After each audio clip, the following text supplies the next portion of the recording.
Hello, listeners. You join us as we walk up to the Rough Pub. That's right, it's the... it's a dog pub. So it's called the Rough Pub. But it's also showing Sky Sports 24/7. It only has carling on the taps. And yes, a miniature schnauzer with a face tattoo has just been thrown out the window.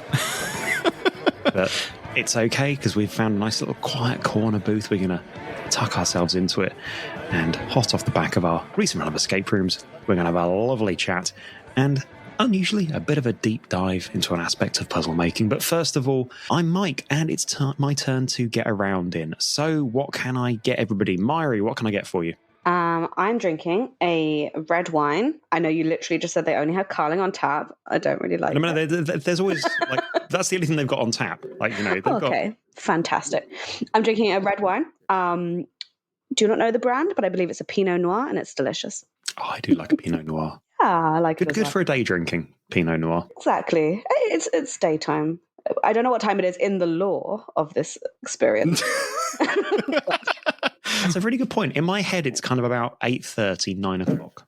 Okay. In the law. Nice. You know. Nice time. Somewhere. Rock and roll. Mm-hmm. And Emma, what can I get for you? Oh, well, I haven't got an alcoholic drink. Oh, no. I know. I didn't. Can I go get one really quick? Absolutely. Just email me back. Absolutely. I think it should be your right to come to the pub so armed and ready to go. I say this is the first time I've ever known Bailey not to have an alcoholic drink. It is, I was going to say it's dry January, but I suppose it's not. It's February right now. Oh, yeah, it is. It's February somewhere. Yeah. The future. Yeah, so we're drinking in January because it's going to be February. So it's not breaking dry January because we're future drinking. Exactly. And that's my story. Also, for Jamie, what can I get for you, mate? I will get another mead, of course, but this one hasn't been gifted to me by any companies. This was gifted to me by my good, lovely wife. It is Hive Mind, one of the small batch. It's one step closer to the hedge. It's just blackberry and hops, sparkling mead. Yeah, it smells lovely. I've just been sniffing the bottle throughout the break, being like, "Can I drink it? Can I drink it?" And thanks to a slight miscalculation on my wife's part, when she got Christmas gifts, I ended up with 6 bottles of the stuff. So this is going to be great. That's a hell of a miscalculation. Oh, yeah. And that wasn't the only mead that she got me for Christmas as well. So I made it like a bandit Christmas time when it came to mead. I've got enough to last me the rest of the year for these recordings. It's going to be a good year. Over Christmas, we bought a festive mead for like Christmas Day, and it was like, I don't know, the 10th of December, and we drank it all in an afternoon. It was so good. We were like, open a little bit, had a tiny glass, and it was just so delicious. It didn't make it to Christmas Day. That's why I've had to buy smaller and smaller cups specifically for drinking mead, because otherwise, it goes anyway. In a recording, I can neck a bottle of regular mead, which isn't good, because by the end of the recording, I'm feeling a little bit squiffy, and then I'm going to go make tea and put the kid to bed. But it's totally worth it.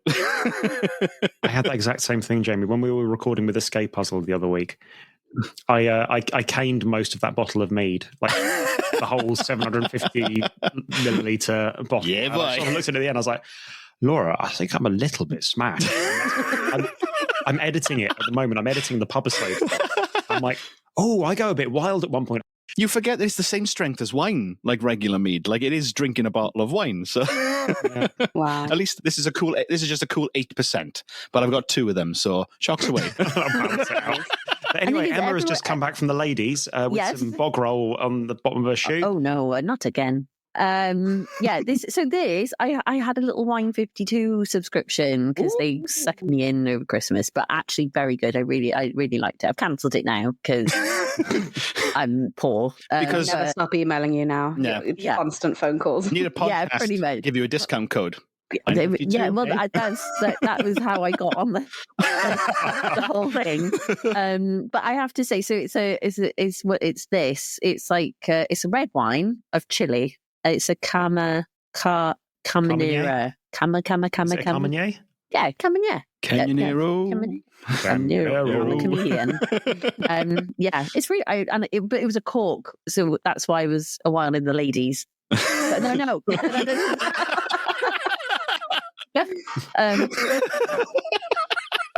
That's what those machines in there are for.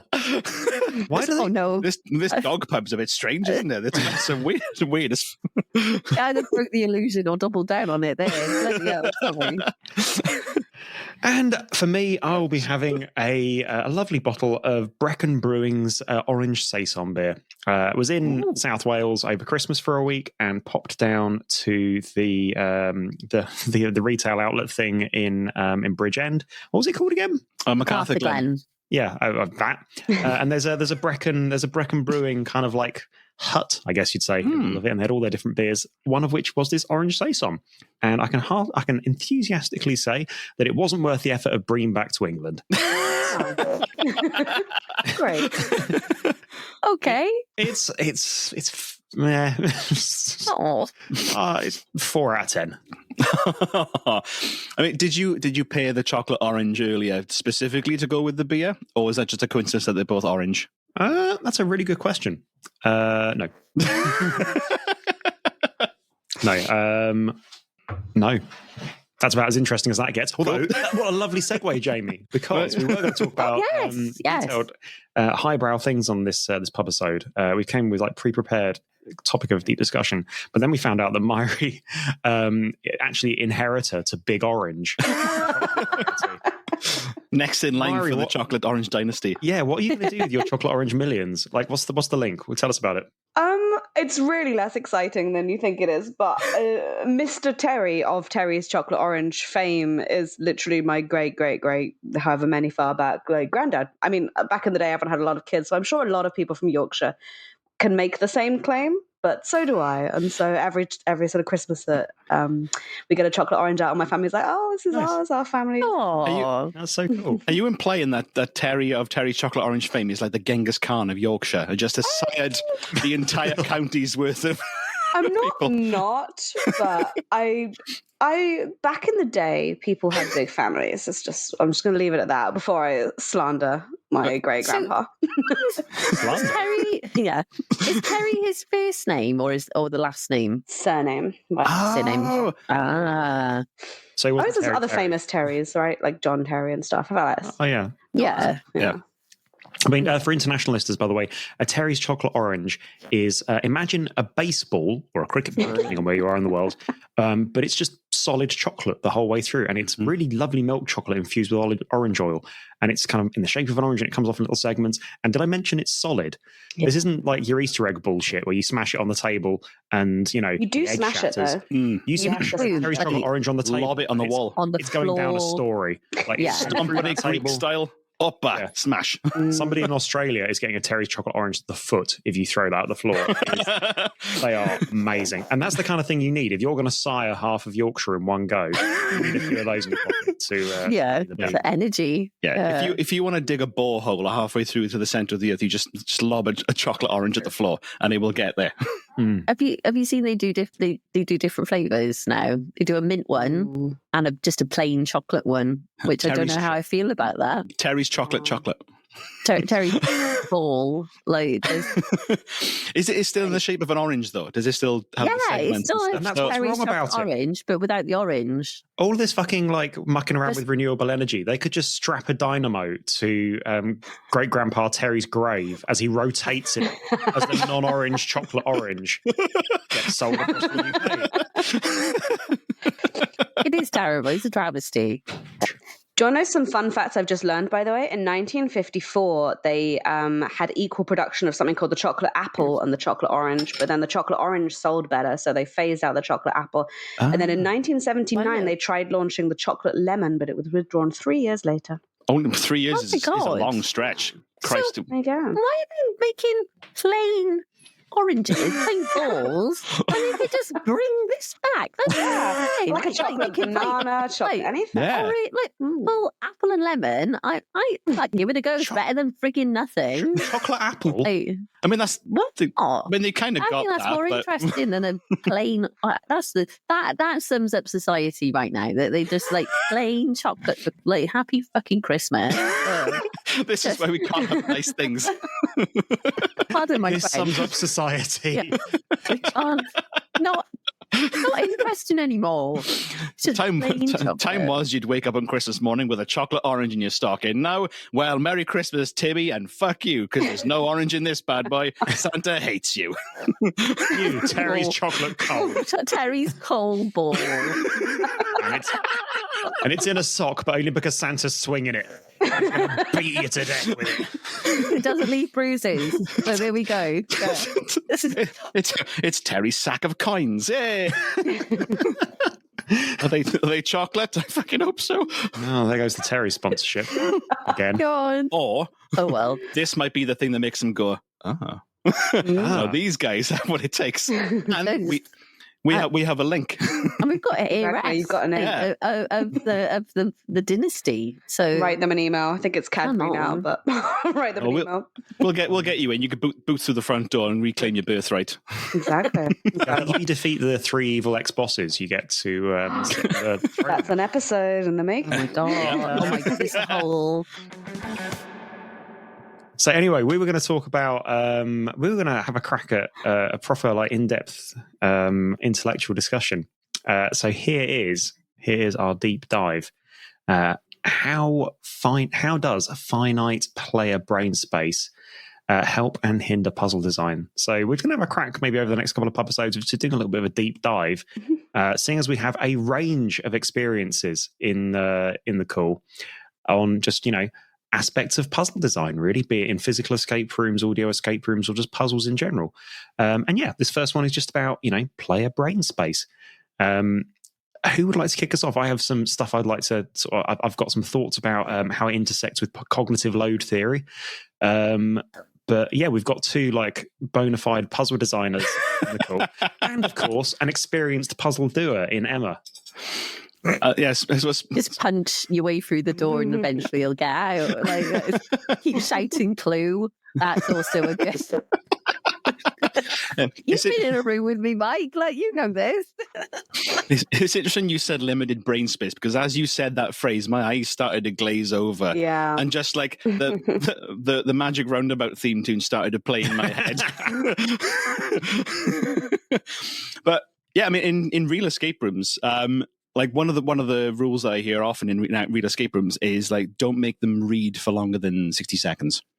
Like, because you get loads and loads of handouts that make you read tons of stuff. Like, you can't keep all that in your head. And unless it's all set dressing, it's going to be integral for the puzzles to solve. And yeah, even if you're writing stuff down, you're still not going to make those connections because you've got so much stuff to try and keep in one brain. I suppose one of the benefits we have of a format like this is that we have handouts, we have the chat where things can be referred back to, and usually we've got one person looking at one aspect of a puzzle while someone else at the same time is looking back at the notes that we've got in the chat. So sort of half listening to what's going on in the foreground and then scanning what's being said for patterns and clues. So this audio format, when you've got things to read and things like that helps better than a real escape room when they're looking at everything around you at the same time. Because I was thinking about this when we did the Rhonda escape rooms of the week, in that that particularly the second room that we did, you're in this space where there's lots of things happening, there's lots of kind of disconnected clues and things, and it actually all works really nicely. But I have been in other rooms where there are as many pieces of information floating around, and it's really hard to connect them, and it's really hard to just hold in your head everything that's happening at the same time. And I guess I just sort of, from a puzzle designer's perspective, be really interested to know how you use that. Is that a tool that you use in actually designing and obfuscating puzzles, or is it something to be avoided, or is it a bit of both? I kind of go, just to add, sorry, just obviously not from a puzzle designer point of view, but I just I know kind of listen to other kind of about different kind of like media, I suppose, like television and that kind of thing. Like, I know part of kind of producing television now that I've heard is that it's got to account for 2 screens, because the story, you need to be, people don't just focus on television anymore, they're on their phone. So I'm wondering whether that kind of, I know obviously people haven't got their phones in the room, but whether that kind of ethos as well with puzzle making, because like in terms of people's attention spans and that kind of thing. So just to kind of modern media is sort of asking. Like kind of geared away from it these days, isn't it? Into like really, it's still entertainment, isn't it? It's a form of entertainment, and whether or not in people's terms of like people's attention spans like now. I just wanted to add on to what Mike was asking. Yeah. I'm looking to Mairi now. Well, I felt like when you asked that question, my brain went a totally different direction. In that, I'm reminded of an article. Well, I gave it as a talk and then ended up writing it in an article. And the premise of the article was, or the talk, whatever, how do escape rooms steal from video games and how do video games steal from escape rooms? And I got really hung up in both on the question of inventory. And I think there's a parallel here because in a video game, you can potentially have sort of unlimited inventory and you can potentially sort of have things highlighted and things sort of pop up and at the relevant times. But in a physical escape room, you just have your hands. You can only really have what you can see in front of you and what you can hold in your brain, which is so much less, and the kind of challenges that poses. And as I say that now, I'm really reminded of, has everyone here played The Case of the Golden Idol and The Rise of the Golden Idol? I haven't, but they're on my playlist. Okay, I won't spoil it then. I'll just talk about the UI, the UX a little bit. In the first original game, and they've updated this now, you could only have one sort of panel on your screen at once. So you could see the scene and then you could bring up one panel and kind of use that panel with the scene and it asks you questions. It's like, who is the person in the scene? What are they doing? Who are they fighting with? Who's killed who? And then in the sequel, they let you have as many panels as you want. And because you have to solve so many more things, you open everything and it gets very chaotic, very difficult, very quickly. And honestly, I don't know if the allowing someone to have every panel open is good for that. It's the same kind of thing. Assume the screen is your brain space. It trusts the players to sort of be able to handle what they can handle more and make their own decision about how much information they want. But I think makes the puzzle so much more difficult because you're not being guided towards the solution. It's like, yeah, here's everything, go crazy. And I genuinely think the second game is much harder for that, even if the puzzles are more or less the same level. So even though I didn't really answer your question, I kind of compare it to that. Like, well, I think it does because that works. Well, it's sort of like, because I mean, that, as you say, that UI is essentially brain space. It's it's your kind of, it's your working memory essentially. I mean, so working memory, I'm going to butcher this, but I want to say it can hold on average between 4 to 7 items. Yeah. And then obviously you move it to kind of to long-term memory. But I mean, you said sort of like having a physical inventory of, like, let's say keys and things. But let's say you're carrying around 6 numbers in your head, like 6 4-digit numbers. Suddenly that's really, really hard as you're trying to sort of move around a room. And obviously there's an interesting dichotomy with game design in that you're often trying to smooth the user interaction between experiences. Whereas with puzzle design, you're also trying to, like, the challenge and the obfuscation is part of the fun. It's part of the game. So you're trying to balance that so that it feels satisfying without feeling impossible. And I suppose there's kind of there's a sweet spot in the middle of that somewhere. And as you say, with kind of with games, and I really struggle with adventure games. I love the Sam and Max games, for example. They're just so wonderful. But they do really rely on you having complete, like, mental snapshots of everything that everybody said, everything that's occurring on every screen, including every incidental little piece of, and then like every piece of fluff text about an item, so that you know exactly that, oh yeah, of course, that hula hoop I picked up like half an hour ago. Of course I need to go to the cat, talk about watering cans, and then offer him the hula hoop. Like, that's obviously the logical flow here, which does make a logical flow if you can keep those breadcrumbs connected. But Monkey Island's very similar to that. All the classic LucasArts adventure games. And then I guess so with puzzle design, I suppose sort of like, because Jamie, you've made like physical puzzles as well. Is that something that you're bearing in mind with it? I mean, you said previously no more than 60 seconds of reading. Is there anything else you're kind of doing with that?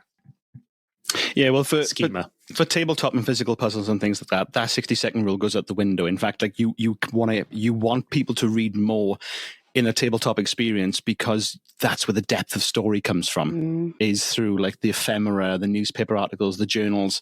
There might only be a snippet of puzzle in there, but the rest comes from just building the world, and you've got the space to play with that.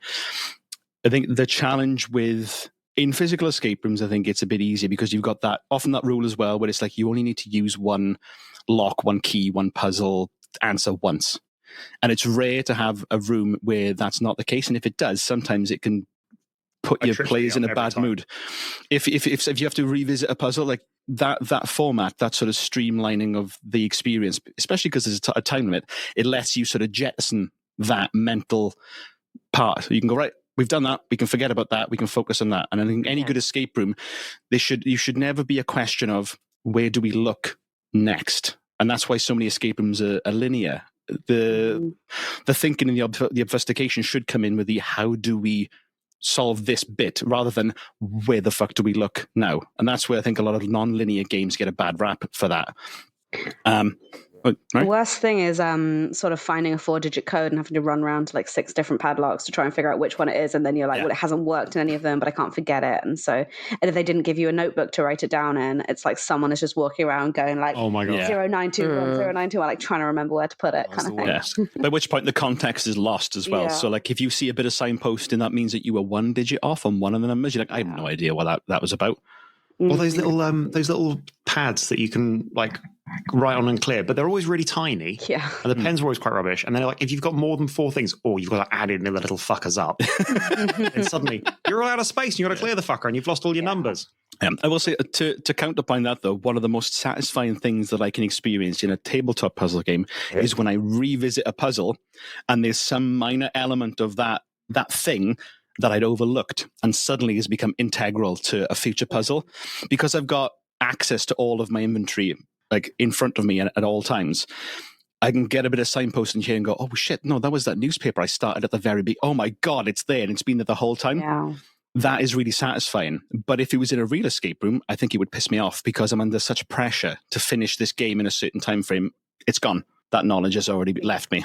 I think that kind of definitely must play into it. It's like kind of the time element, how like working for a room, like kind of like what you were saying, Mairi, with the screen as well. Like you kind of when you got the time element, or if you're on something that you can only have like a screen, you can only have a certain amount of information on. Like having too much at once can, I think, from when I've done, like, I mean, it's been a while since I've done a room, to be honest, but it can be just too much. And you kind of like, you're there to have fun, you want to get out, and you just like, it's a bit too overwhelming. And I suppose then it's like kind of the dynamics between the group of people that you're in and everything as well. So I think it's just having what you need in front of you at the time. It can, I do like it sometimes. And then obviously with a tabletop one, you've got your table, you've got kind of as much time as you want to spend on it. But it is quite nice sometimes, and especially when doing this podcast as well,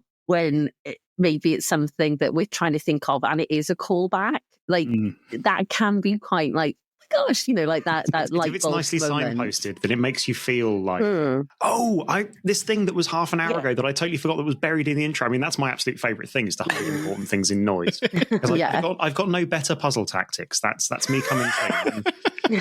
I'm a shyster. But you do it well, though. Whenever any of us have tried to replicate that, it's not gone as smoothly.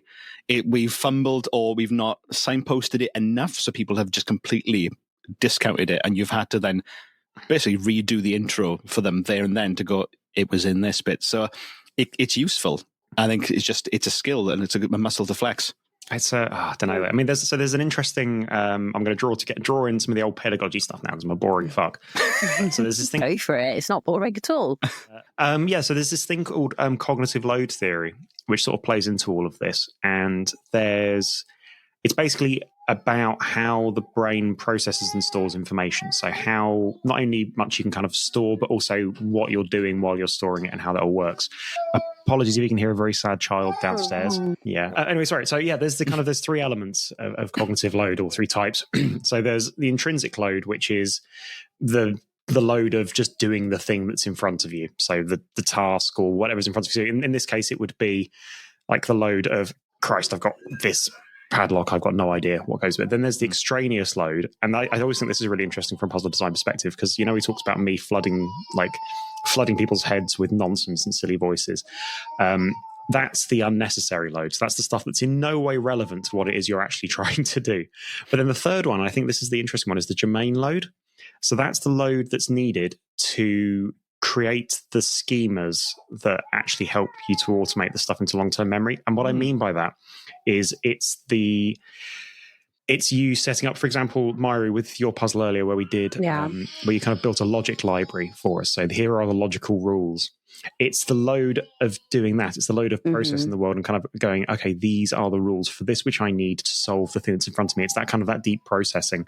And it's the fact that your brain can only really handle a certain amount of load, and where things are out of balance. So, for example, if, again, like me, you've decided to put a silly Ronald Reagan voice on, flood the extraneous load, then it's really hard for people to focus on actually have the brain space to dig into the intrinsic load.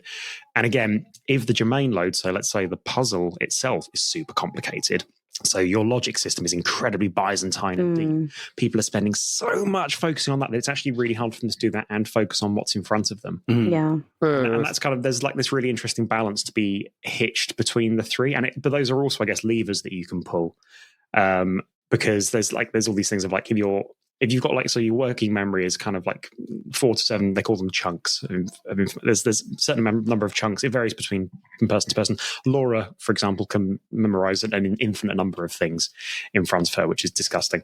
But if you absolutely flood somebody's working memory with stuff, then it means they are so overloaded with intrinsic load that they can't process any of the extraneous stuff, the germane stuff. So, when you go into a room sometimes and it's so incredible and you look around and you can like, oh my God, there's like a lockbox over there and there's a clock over here, but with a lever on it. And that over there is just dynamite. And then the GM's telling you some story at the same time and it's just not going at all. It's exactly that. And yeah, it's just this kind of interesting way of balancing those competing demands while allowing people the space they need, particularly where you've got kind of like an internal logic system going in, to figure it out, bed it in without losing basically the theming or what's in front of them. Anyway, sorry, that's Mike's waffle about cognitive load. That's why it's important really in a physical escape room to have two particular skills. You got one person who's in charge of the inventory, so they're the one that puts used padlocks and used bits in one area. Go, right, we've done those.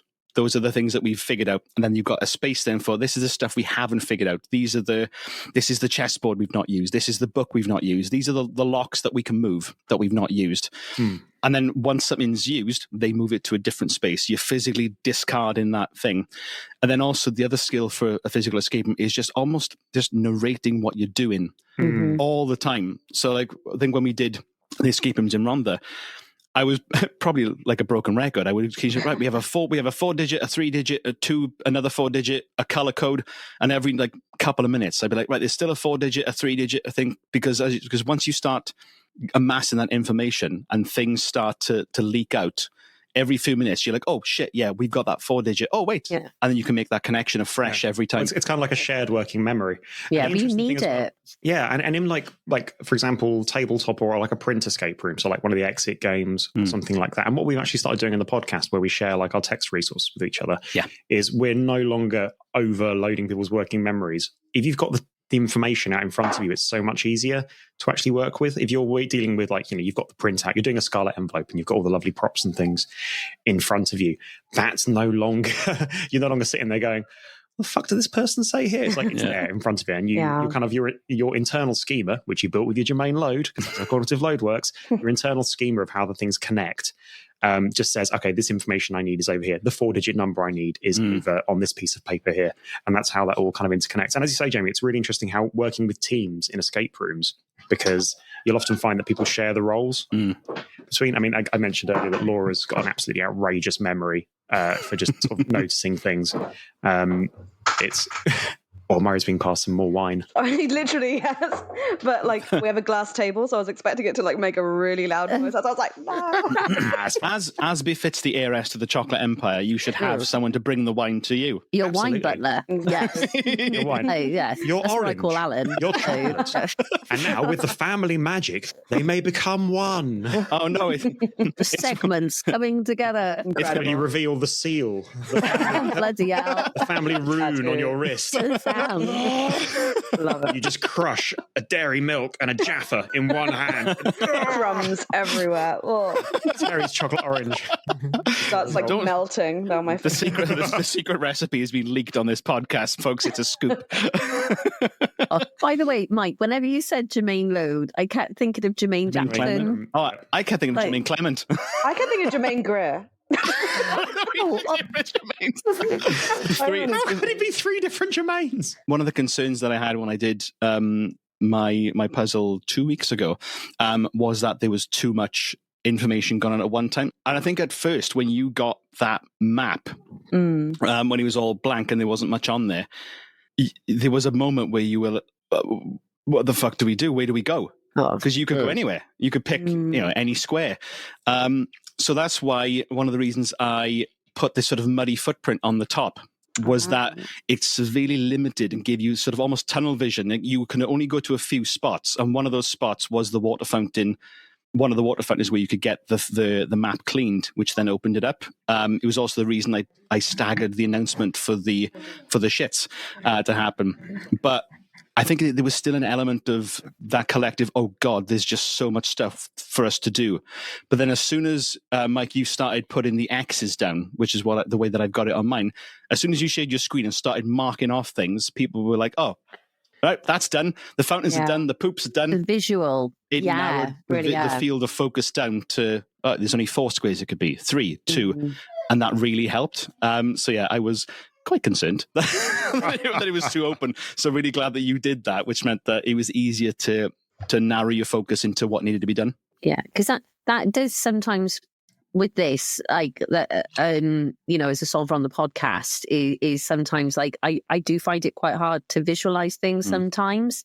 And that's what you're going back as well to say, Mike, like when you're going in as a group, you've all got like the different strengths that you can play to. So having something like that you guys have created as part of that, it really helps. And it's, especially when people like yourselves are aware of the technology that you can use on the computer to mark things off rather than trying to draw it in Alan's diary. I forgot to bring paper with me. In Alan's diary. So I'm still back in like 1999, like before when we were on dial-up. I think it kind of goes with sort of kind of pedagogical with learning styles as well, like because we all kind of interact. Like, kind of, I know, like the approach now is different because it was like kinesthetic and visual, but now it's like just do it all because everyone learns like in all different ways. I mean, it's like 10 years since I was like doing anything pedagogical.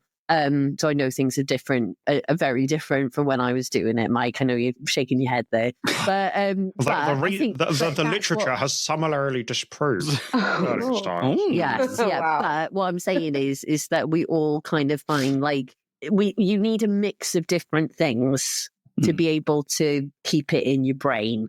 Like some people do have the memory, which is great, but you need the visual, you need audio clips, you need interactive things, which the rooms that we've just done over the last few weeks have really with Mairi, with us talking and kind of talking about the different words, and I think that was it just needs that interaction, and in multiple different formats can be helpful. Not in one go maybe, but having them in front of you that you can refer back to in multiple ways can be helpful, for me anyway. So yeah. Sorry, just backtracking on the learning styles there.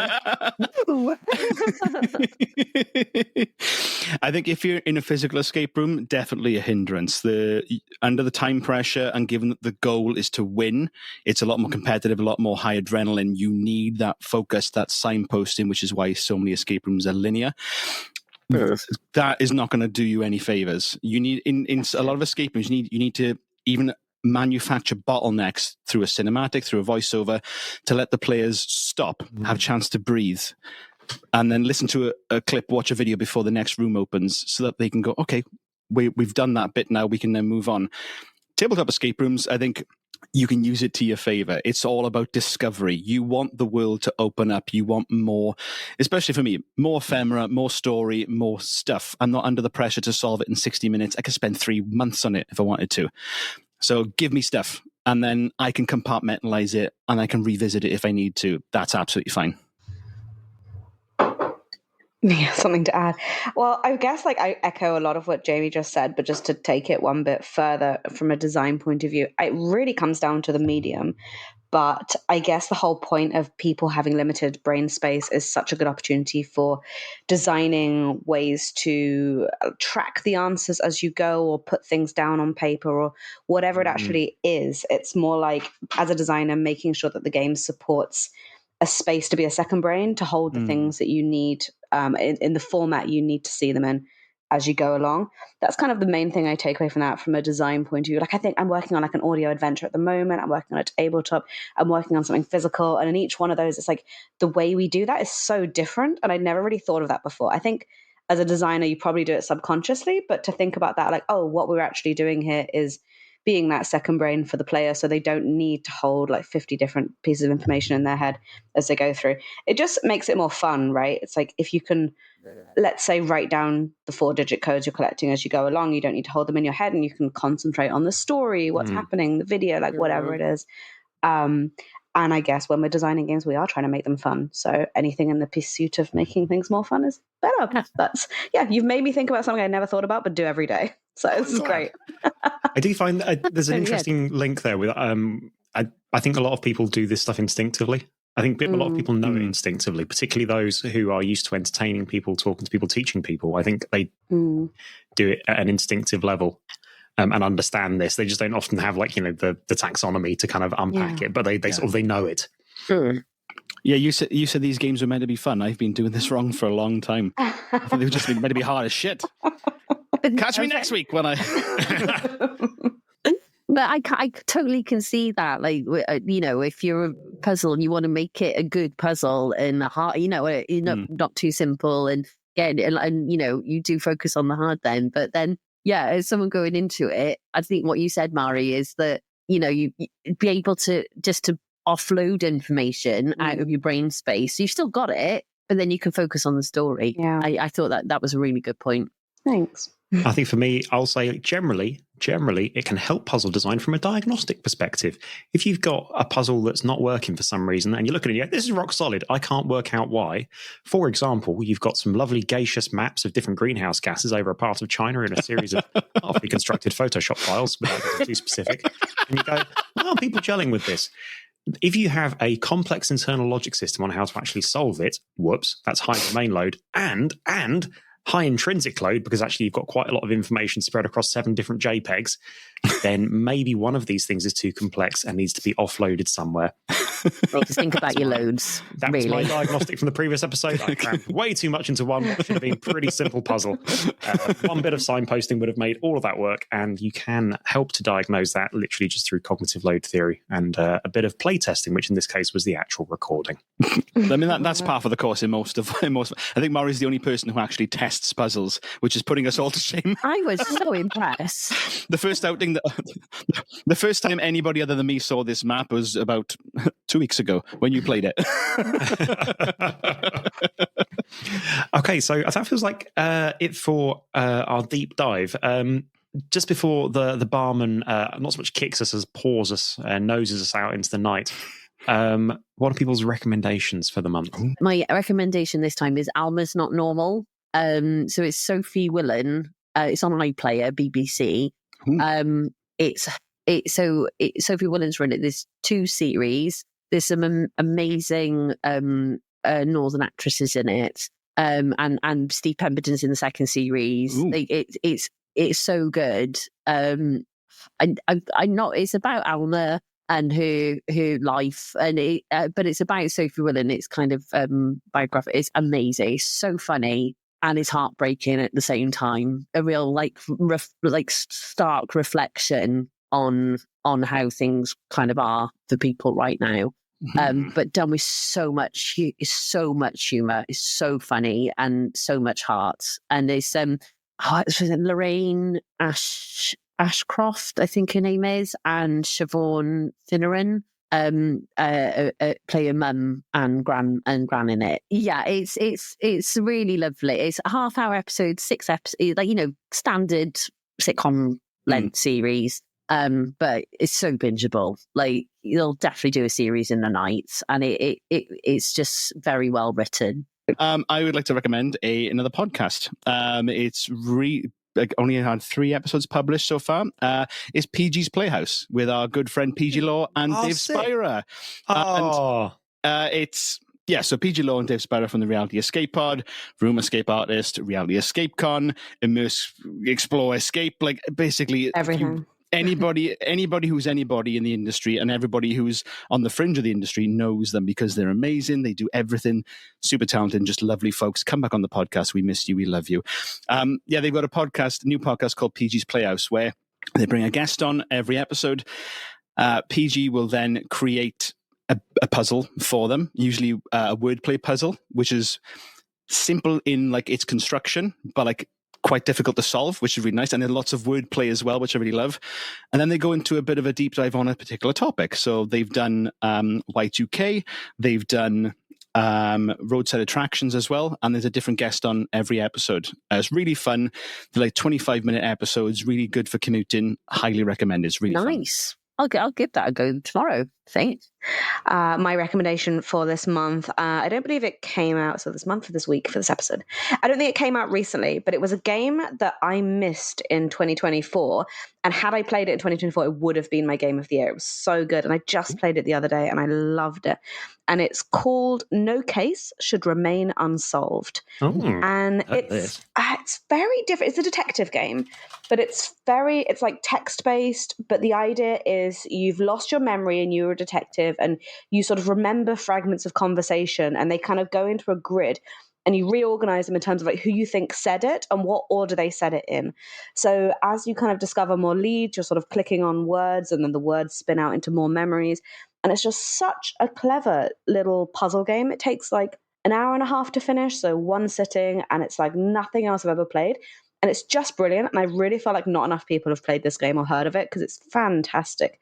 My only caveat is the subject matter is a little bit dark. So go in with a sort of a missing child case. Okay. Like it's not great, but the format and the like detective, the puzzling is just brilliant. It's adding this to the wish list. It's currently on Steam for like less than £6, so that is on the wish list. I'll get Alan on it. Well worth it. That is less than a London pint. Yeah, exactly. It's probably less than a Welsh pint now. Yeah, they are. Less than a London bus ticket, honestly. And you could finish it on your bus ride. That's all I'm going to say. It's great. Genuinely, games that are sub 2 hours for me at the moment are gold because it means I have a chance of finishing one in a month. You'll finish it in an evening. It's that good. Like you kind of surprised. Once the girl has got down, just enough time to cry into my pillow, and then start the whole miserable cycle again. We'll get it. We'll live stream it for the Patreons so they can see how long it takes us to actually solve it. If you do, let me know. I'll come watch that. Yeah. I love to see knowing how the story goes. Watch the Infinite Escape Room fumble through a puzzle game for 7 hours. Good. This is supposed to be easy. While trying to put a 1-year-old to sleep at my brain. My recommendation is Midshipman's Hope by David Feintuch. It's a sci-fi take on Horatio Hornblower. I can only describe it as Golden Grahams in a book form, in that it's just kind of easy to shovel in. It's a very light sci-fi thing, lots of kind of manly navy sort of things going on, and people going, my God, my best friend has been so good to me, but he didn't say Simon Says before he did his navy rule or tap his teal swipe, so I have to execute him. It's it's that kind of old school sort of kind of British Navy vibe, but in space, which means that I'm interested in it. And yeah, jolly good fun. It's part of a series. There's the Seafort saga. It's just a really hard thing to sell, but it's just a chap, a midshipman on a ship going from A to B. And the things that happen along the way and the misfortunes and lots of esoteric Navy regulations.